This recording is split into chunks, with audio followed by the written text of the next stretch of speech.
आज 2 दिसंबर है, अभी तक वो जो ऑफलाइन चालान होना था वो नहीं भेजा गया और जो ऑनलाइन चार्जशीट पेश की गई थी उसको भी अगर रोक दिया गया है कि इसको हम दोबारा से रिवाइज भेजेंगे, तो उसमें अगर कोई कमी थी तो पता लगना चाहिए। बड़ा सवाल है कि अगर चार्जशीट पेश नहीं की जा रही तो क्या किसी प्रेशर में नहीं की जा रही।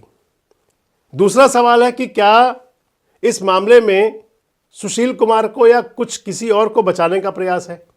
और तीसरी बात यह है कि क्या इस सब के पीछे कोई और भी गहरे राज हैं। बढ़ने से पहले आपको बहुत धन्यवाद कि आप हमारे वीडियोस को लाइक करते हैं, शेयर करते हैं, पसंद करते हैं, अपने कमेंट्स देते हैं। इसके साथ ही आपसे हमने पहले भी कई बार एक रिक्वेस्ट की है जिस पर आपका हमें साथ भी मिलता है। साइड में दिए हुए QR कोड को आप स्कैन करके हमें आप आर्थिक सहयोग भी कर सकते हैं, क्योंकि किसी भी संस्था को चलाने के लिए आर्थिक सहयोग बहुत जरूरी है और ये हमें आप लगातार करते हैं, इसके लिए धन्यवाद। इसके साथ ही जो साथी हमें 4 अंकों में सहयोग करते हैं, हम उनके नाम अपने स्क्रीन पर भी प्रकाशित किया करेंगे। ये कुछ वो नाम हैं जिन्होंने पिछले दिनों में हमें आर्थिक सहयोग भेजा। दोस्तों नमस्कार, मैं संजय मग्गू और मौजूद है देश रोजाना के डिजिटल मीडिया मंच पर। 6 अक्टूबर 2025 को रोहतक का अर्बन स्टेट थाने में एक FIR दर्ज हुई थी। वो FIR थी करप्शन की और वो FIR थी एक्सटॉर्शन की, यानी कि धमकी देना और धमकी देने के साथ में उगाही करना। FIR दर्ज हुई थी वो सुशील कुमार के खिलाफ। सुशील कुमार हरियाणा पुलिस में ASI हैं। सुशील कुमार गनर थे PSO ADGP वाई पूरन कुमार के। 6 अक्टूबर को जब FIR दर्ज हुई तो सुशील कुमार को गिरफ्तार किया गया। FIR दर्ज करवाई थी वो परवीन बंसल, शराब ठेकेदार परवीन बंसल ने अर्बन स्टेट थाने में जो शिकायत दी थी, उस शिकायत में कहा गया था कि वो शराब के ठेकेदार है, शराब का कारोबारी है। बंसल की तरफ से जो शिकायत दी गई थी उसमें कहा गया था कि वो कई जो गैंगस्टर्स हैं उनके द्वारा धमकी मिली हुई है, इसलिए उसे पुलिस की सुरक्षा भी प्राप्त है। हुआ करता है कई बार, और शराब के ठेकेदारों के साथ तो ऐसा चलता रहा। बंसल की शिकायत ये थी कि सुशील कुमार ने उससे 2.5 लाख रुपया महीना मांगा है, मंथली, और कहा है कि अगर आपको शराब का कारोबार करना है, बिजनेस करना है, तो ये पैसे देने पड़ेंगे। शिकायत पर FIR दर्ज हुई, सुशील कुमार को गिरफ्तार किया गया।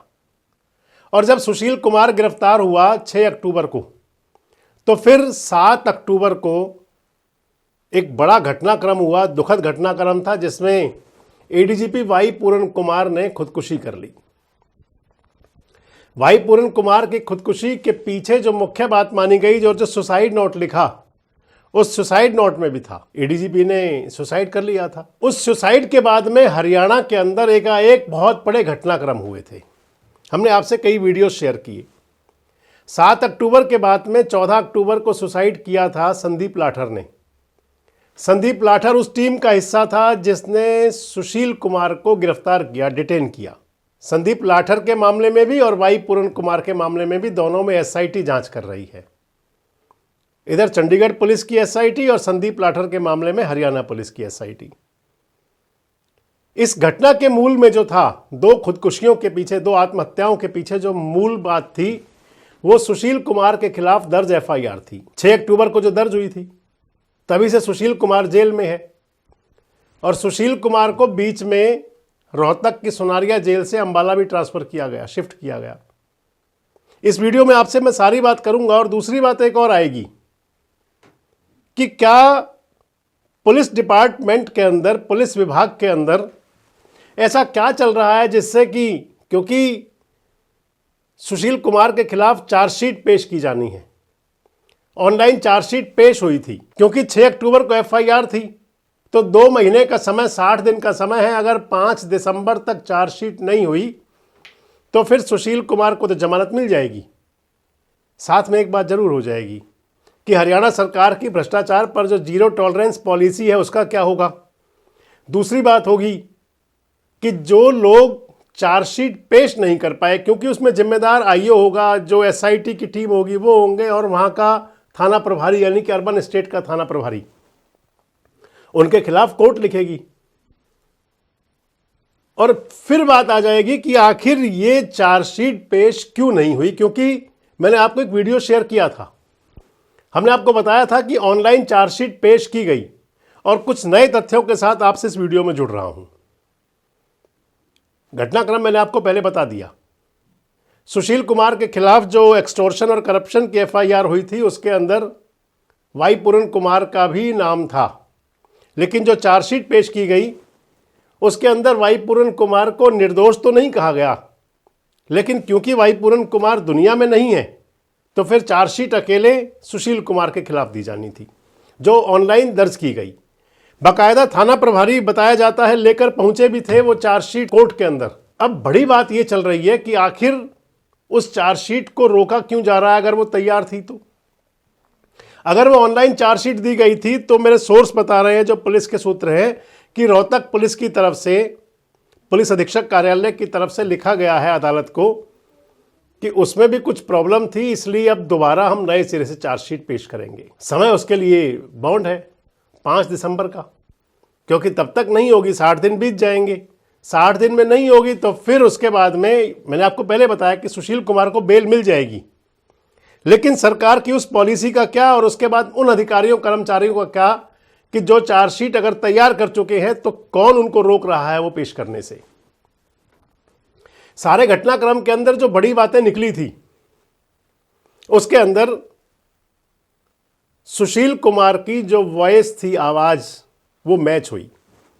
सुशील कुमार ने, क्योंकि जो प्रूफ के तौर पर, सबूत के तौर पर जो परवीन बंसल शराब ठेकेदार ने दिया था उसके अंदर बड़ा महत्वपूर्ण था वो ऑडियो फुटेज, जो ऑडियो दी थी उन्होंने, जिसमें कहा था कि इस ऑडियो के अंदर वो सब कुछ है, यानी कि सुशील कुमार द्वारा उसको बुलाया जाना परवीन बंसल को और सुशील कुमार द्वारा परवीन बंसल से पैसे की मांग करना। वो मैंने जो आपको बताया कि आवाज़ मैच हो गई। मधुबन की जो लैब है, फॉरेंसिक लैब, वहाँ से ये स्पष्ट हो गया कि सुशील कुमार ही उस ऑडियो के अंदर है और परवीन बंसल से वो पैसा मांग रहे हैं, डिमांड हो रही है। मैंने आपको अपने वीडियोस में बताया था कि सुशील कुमार के पास एक मोबाइल डिटेन हुआ था। हालांकि अब बताया जा रहा है कि पिछले उन समय के दौरान में सुशील कुमार ने 4-5 मोबाइल बदले थे, और जो एक मोबाइल डिटेन हुआ था उस मोबाइल को कभी पहले वाई पूरन कुमार जी की धर्मपत्नी अमनीत पी कुमार भी इस्तेमाल कर रही थी। उस फोन को फिर बाद में सुशील कुमार इस्तेमाल कर रहा था, और जो इस एफआईआर के अंदर खासकर एक्सटॉर्शन वाला जो मामला था, करप्शन वाला मामला था, उसमें फ़ोन इस्तेमाल हुआ था। वो जो मेरे पुलिस के सोर्स बता रहे हैं, पुलिस की जांच में जो सामने आया और हमारे जो पुलिस सोर्स बता रहे हैं, ये भी पता चला है कि कई फ़ोन इस्तेमाल कर रहा था सुशील कुमार। इसके अलावा और भी कई बातें सामने आई थी पुलिस की जांच के दौरान में। पुलिस के मसलन कई इंस्पेक्टर, सब इंस्पेक्टर्स के साथ बातचीत, इसके अलावा एक महिला पुलिस कर्मचारियों का तबादला और फिर तबादला कैंसिलेशन की बातचीत, क्योंकि ये सब मैच करता था। इधर वाई पूरन कुमार का सुसाइड, जिसमें उन्होंने कहा था कि सुशील कुमार को प्रेशर में गिरफ्तार किया गया है और सुशील कुमार को प्रेशर बनाने के लिए गिरफ्तार किया गया, कुछ इस प्रकार की बातें थी। स्पष्ट तो नहीं था, लेकिन ये बात आ सकती है जरूर। अब जो पुलिस ने चार्जशीट लगाई थी उसके अंदर उस सुसाइड का भी जिक्र था, वाई पूरन कुमार का। इधर संदीप लाठर ने जब सुसाइड किया तो संदीप लाठर ने अपने सुसाइड नोट के अंदर ये सारी बातें कही थी जो उन्होंने सुसाइड से पहले वीडियो बनाया था, और 5 पन्ने का जो सुसाइड नोट लिखा था उसमें जिक्र था सुशील कुमार का भी। उसमें जिक्र था कि किस प्रकार से एक्सटॉर्शन हो रहा था, किस प्रकार से दबाया जा रहा था, सारी बातें उसके अंदर थी, और वो कहीं सब कुछ मैच हो रहा था। लेकिन अब सबसे जो महत्वपूर्ण बात है वो ये है कि आखिर 60 दिन पूरे होने को हैं। आज 2 दिसंबर है, अभी तक वो जो ऑफलाइन चालान होना था वो नहीं भेजा गया, और जो ऑनलाइन चार्जशीट पेश की गई थी उसको भी अगर रोक दिया गया है कि इसको हम दोबारा से रिवाइज भेजेंगे, तो उसमें अगर कोई कमी थी तो पता लगना चाहिए, और या फिर कहीं वो अधिकारी जो इस जांच को कर रहे हैं, जो उस जांच में शामिल हैं, और इसके साथ साथ अर्बन स्टेट थाने के एसएचओ पर भी बात जरूर आएगी, थानेदार पर भी। आखिर कौन रोक रहा है, क्यों रोक रहा है, इस सब के पीछे क्या कोई गहरा चाल, गहरी साजिश, गहरे कोई षड्यंत्र या कुछ और राज छुपे हुए हैं? बड़ा सवाल है कि अगर चार्जशीट पेश नहीं की जा रही तो क्या किसी प्रेशर में नहीं की जा रही? दूसरा सवाल है कि क्या इस मामले में सुशील कुमार को या कुछ किसी और को बचाने का प्रयास है? और तीसरी बात यह है कि क्या इस सब के पीछे कोई और भी गहरे राज हैं? आपको क्या लगता है? कमेंट्स बॉक्स में जरूर बताएं। जुड़े रहें हमारे साथ, देखते रहे देश रोजाना। सब्सक्राइब करें देश रोजाना के YouTube चैनल को और नई वीडियो की नोटिफिकेशन पाने के लिए बेल आइकन जरूर दबाएं। अगर आप ये वीडियो फेसबुक या इंस्टाग्राम पर देख रहे हैं तो पेज को लाइक और फॉलो जरूर करें और ज्यादा से ज्यादा शेयर करें।